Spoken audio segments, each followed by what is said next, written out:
Ladies and gentlemen, kings and queens, welcome back to another video. It is your host, your average chess guy, and today we're going to do another opening video. This is one of my favorite openings for black, called the Caro Kann. Yes, the Caro Kann is a really good opening, and in most cases, like e4 is an opening that are very popular. And well, let's get into it. So I'm looking at the database right here, the Master Games, the Explorer, right? And according to this, E4 is the most played opening move, and next is D4, and then Knight F3, which is like a big distant third, right? So when starting to play chess, learn an opening and learn an opening for E4 and learn an opening for D4. As black playing white, because white is going to open up with e4 or d4, so you have to learn an opening for both, in my opinion.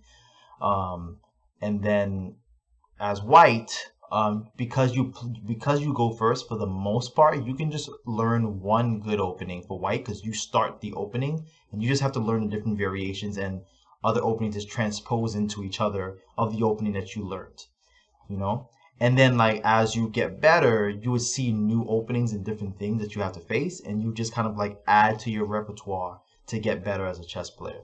That's my opinion. And well, let's get into it, right? So the Caro Kann starts with let's switch the board. You're playing as black. It's a black opening. Last time I did the Vienna game, which is a white opening, so I figured I'll do a black opening today.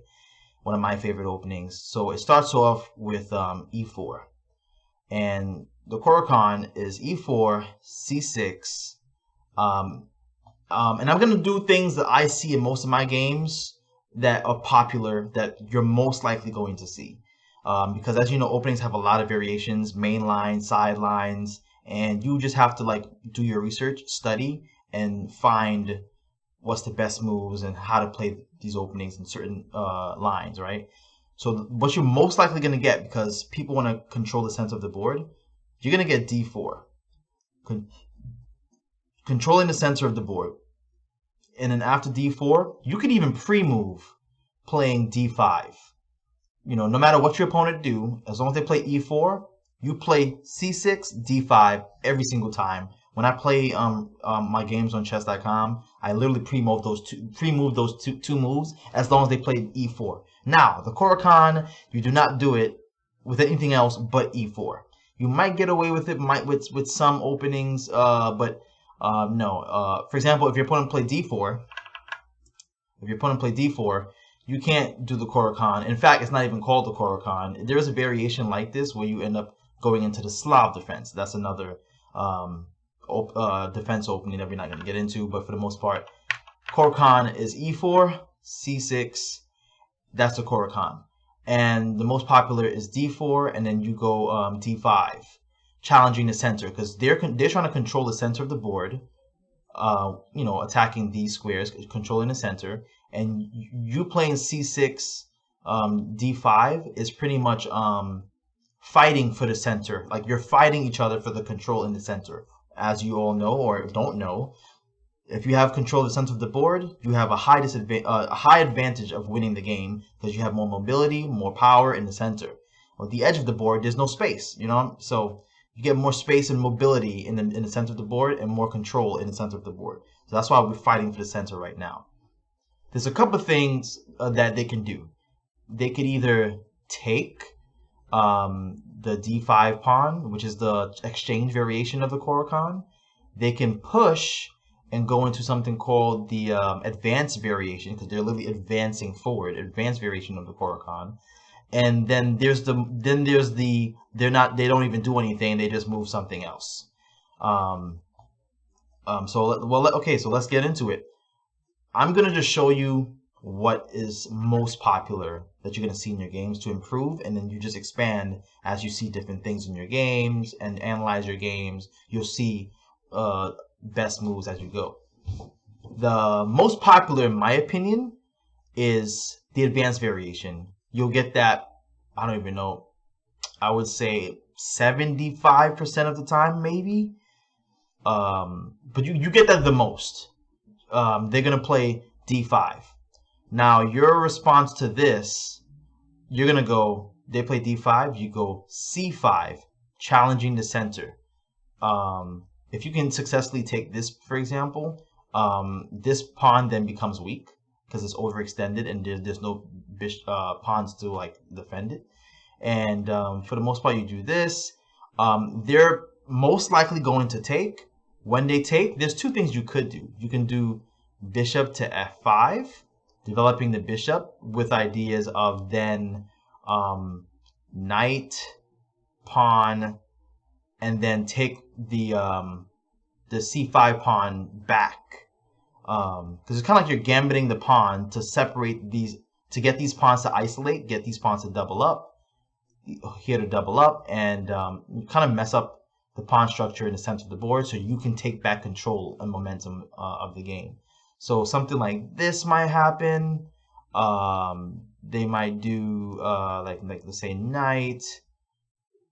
You bring the other knight. Let's say they do something like this.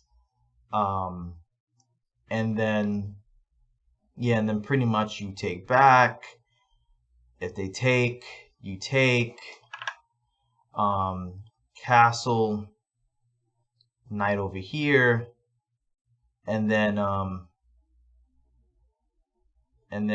they might just develop here. Let's say they develop over here or something. Then you castle, and that's essentially like, like the opening for the Caro Kann advanced variation. Another one I like is, instead of moving the bishop out here, I personally play c5. In playing c5, you force this idea of them taking right away.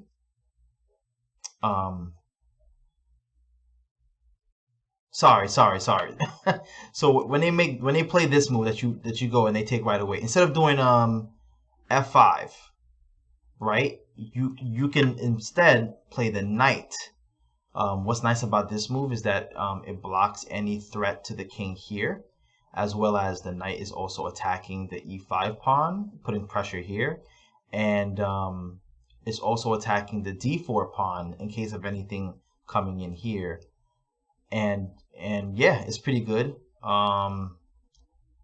In most cases, you might get a knight over here, and then you can. If you get a knight over here, you can just, I would say e6 is great. It kind of blocks in the bishop, but at the end of the day, you'll be fine. This is a nice structure in the center of the board. You can then open this up to kind of get this pawn back on c5, and you still have a threat over here on e5 after you put the pawn here so it can't advance and stuff. And then you have ideas of going in here, with your knight. Also, you could also prep going to f5, which is pretty good for your knight. Great mobility for your knight, as you can see. Yeah, so I normally play this. And then some people might even, they play this, and then, okay, he plays that. So if they play this knight, you can just develop here. It's perfectly fine. And then the idea is here, push. They might do something like this. You take back. They castle. And then you bring, because of the pawn attacking here, bring the knight out here. They develop over here. And then you kind of go into the same thing, essentially. But sometimes you might not be lucky to get the bishop out after doing knight c6. Another one that's popular is if they bring out this knight, you can immediately go straight, instead of f5, you go straight to g4, pinning the knight to the king so the knight can't move, and then moves like this would be great to take that and then attack the knight and stuff like that. If they do this, you can just go right into it here and try to get that back. Same ideas. Or if they don't do that, they might do something like this to unpin, but that's okay. because you can just do this. Let's say they do that, and the same idea is pretty much they castle, boom. It's the same ideas. And then in this situation, you can then take here, they take back. Well, in this case, the bishop here, but in a lot of cases, the bishop is not here. And you can just get that for free. Or you can challenge it by using the same knight move to come back to the g6 square, which is great for protection and stuff. And then you have this. So now he has to move out the way. He can't go here or here because he'll get eaten. He might just go over here to attack, trade, or just go back to d2, and you can just simply just get this back, attack on this, and as you keep playing, you'll figure out what to do with the advanced variation. But for the most part, you have a nice development there. Sorry, go back. There you go. Right. Oh, let's switch back. Oh my god. Yeah, so that's essentially the advanced variation. They take, you play this, these are the most popular moves here. Some people would do going into the Caro Kann, just kind of showing you like the top moves that people normally do. Getting that, they castle, you castle, boom, boom, take. And essentially, that's kind of like what kind of happens, and you just kind of play chess after a while, So that's the advanced variation.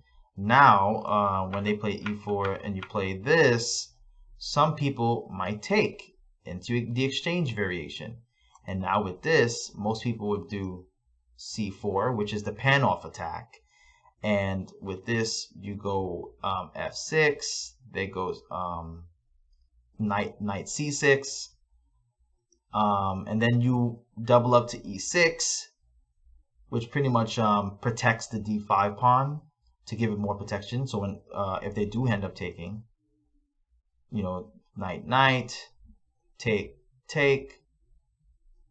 and essentially like this is kind of like the opening that you would get going into the pan-off variation, castle, come back, so like just to kind of show you what happens when they do take,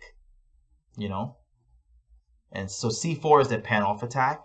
You don't see that often though. Most of the time, that's probably rare. If you're an intermediate or beginner player, it's probably rare you're going to see this, because I don't even see this in my games at all. What I probably will see the most is that after you take, they'll probably do knight c6, you do knight f6, for example. Some people do g6, where you fee and kettle your bishop. That's a nice one. Let me show you one that is, well, actually, yeah, so for the most part, the knights, you just go to c6 and f6. So it'll go something like this. You can go over here, protect this pawn. You don't even have to, because the queen protects it. He might go over here. You open up. And then even before you open up, but the knights is first for the most part. Let's say he goes over here. Then you can like pin the knight to the queen. He might do something like this. You open here, and then, for the most part, that's how it goes, but the pan off is normally number one. This one's also part of the exchange, and in this situation, they go the populace go c6, c3, knight f6, knight f4, I mean bishop f4, and then you go to g4, queen out, attacking the b7 pawn, and then queen moves over, knight e6, knight to f3, and then pretty much you end up in a situation where you both just kind of castle, and that's kind of like what you'll see in the exchange variation of the Caro Kann. So for the most part, in the exchange variation, make sure you just bring out the knights, bring out the bishop to either f5, or if a knight is here on f3, you bring out the bishop to g4, and then you just kind of like pawn up, bishop out, knight, and then bring in the knight maybe to g6 and call it a day. You'll see the exchange variation is very tricky, so just be careful. Another variation that you'll probably see is when they don't even play this one. They might play, for example, the two knights. This is very dangerous, guys. I literally recently died to this, and I'm going to show you so you don't fall for this, right? So e4, c6, they'll play knight f3, then you play d5. What normally happens here is they don't take. They will just play knight c3. And then in most cases, if they leave it, in what I was taught in every case, when they leave this e4 pawn, you just take it, because you're threatening this knight here. But here's the venom, and for you to be careful. What they normally do is they take with the knight. They take the pawn back with the knight to e4, and then the popular move is to go bishop. This is what you don't do against the two knights variation of the Caro Kann. Some people go into here. What happens is they then go knight g3, attacking the bishop. Now you have to retreat, wasting a move and giving your opponent tempo. So then you go back to g6, and then they push on pawn to h4. Why? Because your bishop already can't go here because of this knight, can't go here because of the same knight, and can't go here because of this pawn and bishop. So if you just la-di-la-di-da and then you just push a pawn and then they go here, it's protected by this, and you literally have no escape. And then you're forced to take a little pawn, and it's bad. So a mistake to do, though, that some people do is that they'll push this h pawn to h5. And that's the mistake there, because what happens now, they'll open up this diagonal for the queen by moving this knight in the center of the board, attacking this bishop. The bishop, in most cases, doesn't want to be attacked by the knight. And in this situation, everything seems innocent. You might just go back, just keeping this nice diagonal towards the center and protecting your bishop. But then the damage comes in. This queen then takes the free pawn that was protected by the rook here. And then now you're like, damn, because now this bishop is kind of pinned to the rook. If you move it, you lose your rook. And on top of that, you might lose a knight, and you might, it's just dangerous. So what happens here is you're stuck here. You can't move this. And then the queen is all in your face. And it's like, oh my gosh, what should I do? And right away, most people's first instinct, including my own, was to move this knight to f6, attacking this queen to get it out of there. Then you realize, if you don't pay attention, that's a huge blunder, because you lose the game with queen to f7. This is literally checkmate in like 9 moves. Because what happens is your king is smothered. The queen is attacking, is protected by the knight, and the knight is secretly protecting this square. So you can't even escape over here, and you get checkmated. And it's funny, so this happened to me as well, where I lost this way, and I thought I learned my lesson. So I said, you know what? Forget you, queen. Get out of here. and then in the end, what he ended up doing was he developed his bishop to c4. And then now I'm like, oh, lit. Then I was like, wait a minute, something's fishy here. Why did he leave his queen as a 1500 player? And then I realized, if you take, this is also checkmate with the bishop. Because it's doing the exact same job the queen was doing. Same thing. You can't move. It's game over with a queen sacrifice. So he does this, and I noticed that, oh my god, he's attacking my for checkmate. And then I push. So this can't go, this can't go. Now I'm like, now what? What are you gonna do now? You know, now what? Then he sacrifices his knight and takes the f7 pawn. And I'm like, why the hell would he do that? That's so weird. It's a good move because it's forking the rook and the queen. But you're like, I don't get it. Why would you even think of doing that? Now the right move here, I believe, is to go to queen f6. But no one's gonna know that if you don't know the theory. So what ends up happening is this is a free knight essentially. So I was like, why would he just give away his free knight? So I said, all right, cool, I'll take it.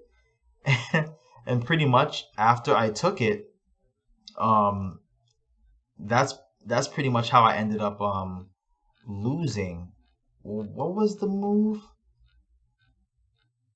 I forgot what was the next move. Did he? Oh, he did not take yet. After I did this, he actually then retreated to e2, protecting this pawn, this knight, and this bishop. Yeah, because I had plans of going over here to to fork these two pieces. And let's say I do decide to do that, then he's going to take. Then I'm like, what the heck? Why did you give away your knight? Then he comes down with check with the queen, and I'm like, you got to be kidding me. I move over. Then he comes in with the what was it? What did he do? Oh, then he goes in checking again. Now I'm like, oh my gosh, I can't go anywhere. I'm forced to go out here again. And then he opens up, checking me with the bishop, opening up the bishop on c1. Now I'm like, I can't go anywhere here. I can't go here. I can't go here because of the knight, and I can't even go here. I have no other choice but to push this pawn. And the person I was playing, he actually missed this a little bit, but he still ended up mating me. But mate here is now pawn to g5, checkmate. Opening up here, I'm checked here. I can't go here, here, here is protected by this. And it's just checkmate, and it's just like you just lose in like 15 moves, and it's just crazy. So don't fall for that at all. Please do not fall for that. It's best if you're going against the two knight exchange, the two knights attack. You take, they take, and then you go knight f6. And in most cases, this is the popular moves. Knight f6, they take back. You take with the pawn. On the g pawn to f6, and then they go d4 normally. Then you'll go g4, e2, and then you just kind of like start playing chess, castle, you know, and so that's how you kind of like play through that variation. But don't be like me and mess that up. So that's pretty much some ideas on playing the Caro Kann. But in most cases, you're gonna get this most of the time, and then you just do the Caro Kann, and for the most part, you'll get the advanced variation, if not the exchange variation. Another one is the fantasy variation, where you'll do this, and then it goes as follows. Some people will play e6 to kind of like have this nice white pawn structure in here. Knight c3, bishop to b4, pinning the knight. He also develops his bishop, knight to e7, queen to d3, and then you just kind of go from there, just developing your pieces, castle, castle. And that's pretty much the fantasy variation, where you kind of like do this little like tower structure of pawns on the white squares. Yeah, you do close in your bishop, but I guess you can have the bishop reserved for like in the mid or end game later. You don't really need it now, given that you have the pawns. But it does suck to not have a bishop out there. But it's a pretty good defense. That's how some people play. Gotham Chess recommended that playing g6 is great, and then it goes like this: c3, fianchetto your bishop, knight, attack the center with d5, and then you get h3, then you take, they take, knight out, bishop to c4, and then F6 knight, take, castle, castle, and there you go. And that's how you play the Caro Kann defense, the fantasy variation. And yeah, you just play chess from here, or practice the games, see what you did wrong, see what the best moves are when you analyze the games after you play, and use the engine to figure out, other lines, other popular things, and how to play the Caro Kann. I've been playing the Caro Kann for a while now. It's one of my favorite positions for black. It's the main opening I normally play because almost everybody play e4 as an opening, and the Caro Kann is for e4. And I think I win 50% of my games playing the Caro Kann. A few draws and I don't know how much percent losses, but for the most part, the most percentage is I win most of the times. So thank you so much. I hope this video was helpful. Please like, share, comment, subscribe. I'm gonna be making chess content very often. Thank you so much for people to like and comment and share. And I'm just gonna bring more videos like this to you guys. And I guess I'll see you guys later.